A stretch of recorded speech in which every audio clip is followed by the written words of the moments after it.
What up, broskies? It's me, Jay, back again with another video. This time we're gonna do a real quick walkthrough of my 2013 Challenger RT.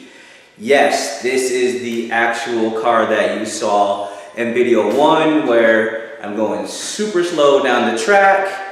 I had just gotten a car in 2016, I think that video was, so it's a bit older footage, but in any event, I'm going to briefly tell you some of the things that I've done since I've had the car, show you the car a little bit, and that's it. So without further ado, this is my 2013 Dodge Challenger RT. I bought this car with the wheels like this on there. Let's see, I don't know if you guys are getting a good picture of the wheels or not. There's our dog Rusty. Say hi, Rusty. These are aftermarket wheels. These wheels are no longer in production. These are a Hotchkiss wheel. They are the H series wheel. If you go do a search for the Hotchkiss wheel, Hotchkiss made these wheels in limited production run. They're super amazing wheels, so I have gone through a lot to try to keep these wheels in good shape. With that being said, makes the car stand out. They pretty nice wheel. It's a matte finish. I do need to get them resurfaced and redone because some of the coating is peeling off, but I will get that done. The car, so about the car, that's what you guys care about. This is a original 5.7 Hemi car. It is factory horsepower rating, I think, was 375. This is a 6-speed manual car. Like I was saying, this is a 5.7 car. It's a 6-speed manual car from the factory. As you may have noticed, I am a huge fan of manual cars.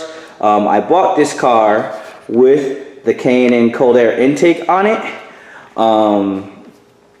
And it had stock exhaust manifolds. I have since switched to SRT 8 manifolds. This is a car that is equipped with the Eagle head, which is the second generation 5.7 Hemi. It's a VVT motor.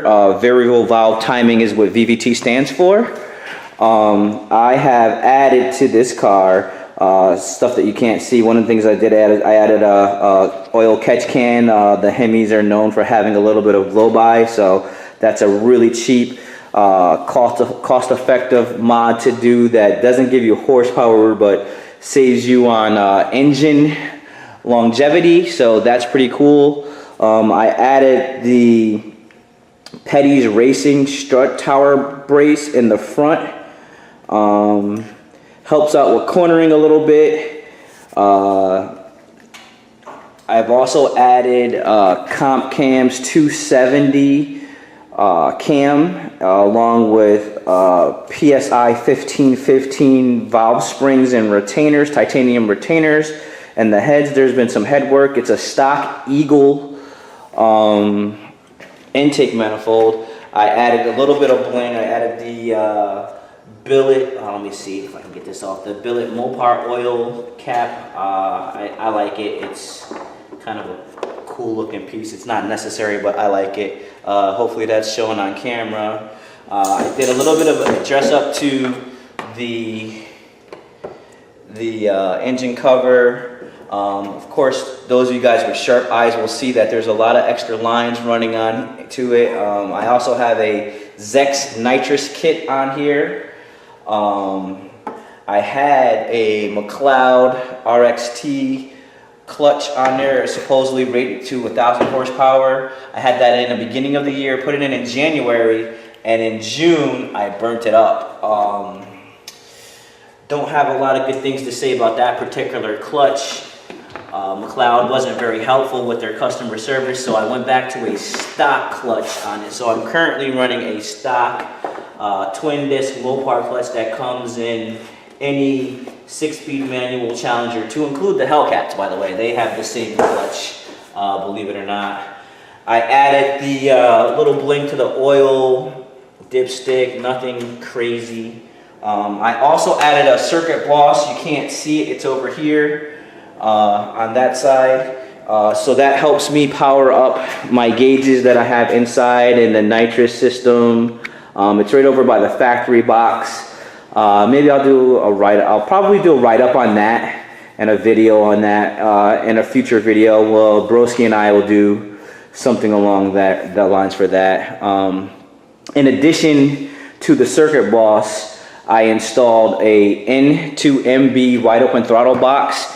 It is effectively a two-step and a nitrous wide open throttle window switch. I just ordered the components to make the window switch functionality work, and it's also a shift light in one box. So it is a very, very capable box. It's a very, very capable unit. I intend to get a install video of that stuff when I add the rest of the features to it. And show everyone how I wired mine in. There's a couple of different ways to wire them up, but I want to show guys what worked for me. The wide open throttle two-step portion works flawlessly. It allows you to do no lift shifting, which I do anyway.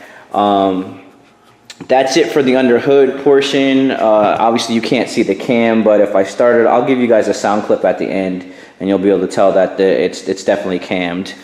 So moving on to the actual body of the car. For the actual body, if you can see, it's pretty low. We've got H&R springs on the car. They're 1.5 drop springs.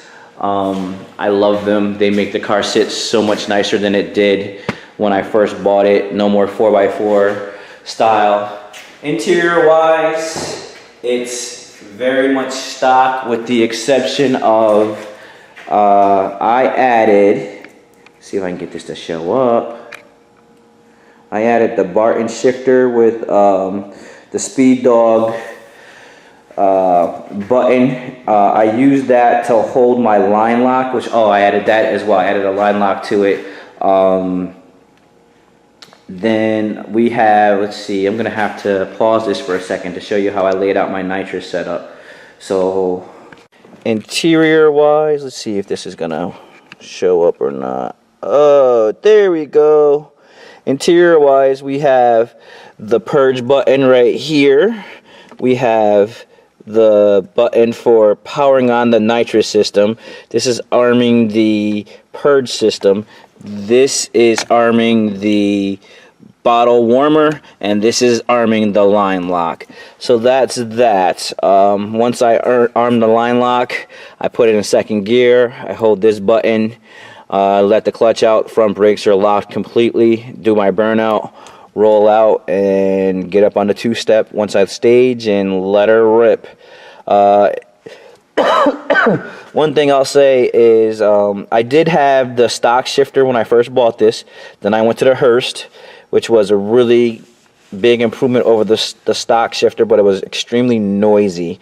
I actually liked the Hurst shifter for banging gears. It gave you that old school muscle car feel, and it was just really, really nice. But the Barton, while it is infinitely more expensive than the Hurst, it is by far the best shifter that I've ever personally used. It has springs in the center. It's machined, laser cut. It is just an excellent piece. I recommend anyone with a Gen 3 Hemi Challenger 6-speed car to get a Barton shifter. You will never regret it.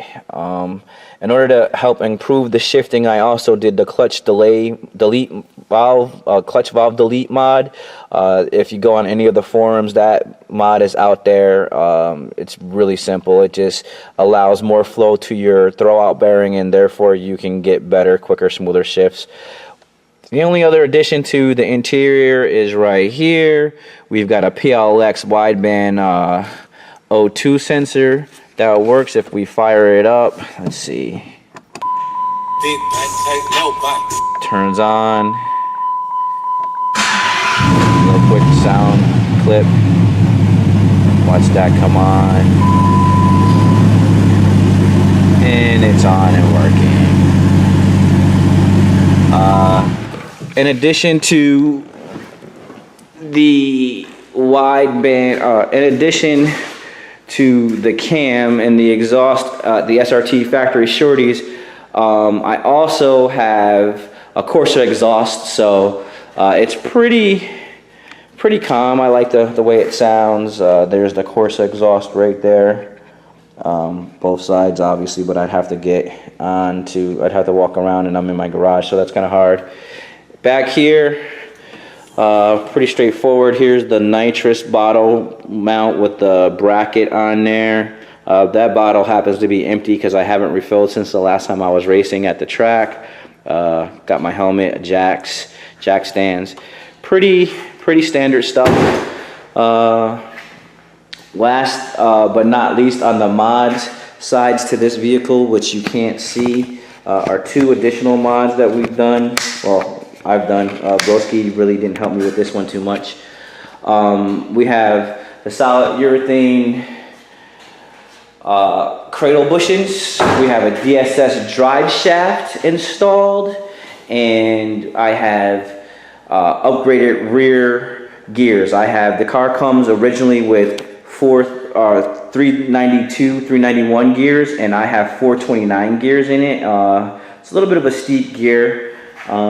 Fuel mileage wise, probably hurt my fuel economy a little bit, but I don't drive this car daily, so it's not really my daily. I usually just drive it on the weekends and when I race at the track until I finish up my other project, which we will hint mention in later videos. So it's fun. I mean, I can take my wife out. It's a little noisy now because of it's so stiff in the rear. So I've got to put some sound deadening in. I'll probably do a video of that in the near future. But yeah, that's it. This is my 2013 Challenger RT 6-speed manual.